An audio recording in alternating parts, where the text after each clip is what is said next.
'87, we formed White Mountain Farm basically to bring quinoa to the market. We really thought, it grew well. If you're not familiar with quinoa, most of you are. It's a South American grain. It's the mother grain of the Inca Indians. It's a fairly high protein grain, but more importantly than the level of protein is the balance of the amino acids in the protein. And that's what really makes it pretty exciting, as well as its versatility.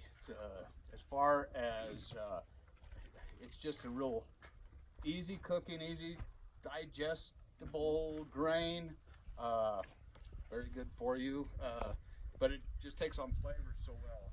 A lot of the big food manufacturers are really interested in it because it is so versatile, and it adds the health benefits as well as some flavor and complements the flavor very well. The drawback has been production. They haven't been able to get enough to really compete with the other grains, millet and wheat, barley, oats, corn, as far as price goes. However, we're coming a ways. It'll never be the same price, which is good for us here in the valley. It is a high elevation crop. That being said, it's not so much high elevation, but a cool climate, which normally does well at high elevations. Comes out of the Andes Mountains. There's thousands of varieties of it, and that's one of the things we've been working on, and probably one of the things that we've really, the reason we're more successful today is the seed development over the past 30 years. We've kind of got some varieties that work well here in the valley now. Also, the different varieties cook differently. Particularly the food manufacturers are very excited about when it kind of puffs up, gets fluffy and light rather than staying heavy.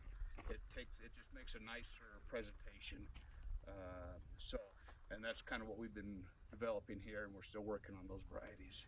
Are you saving seeds then? Oh yeah. They've adapted to yeah, we have brought in seeds over from other places over 30 years, but the bulk of my seed came from some of the very first seeds we've got that we've just selected. I've had seed research on farm now since actually before we started, since probably '85. Most of that was done by one of our partners, John McCammon. He passed away a few years ago, and I took that portion of it over as well.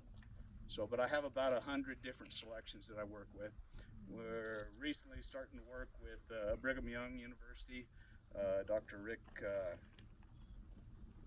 Jensen. Anyhow, he's doing some gene mapping and stuff on it, so we kind of figure out what traits we really like. So that's kind of exciting.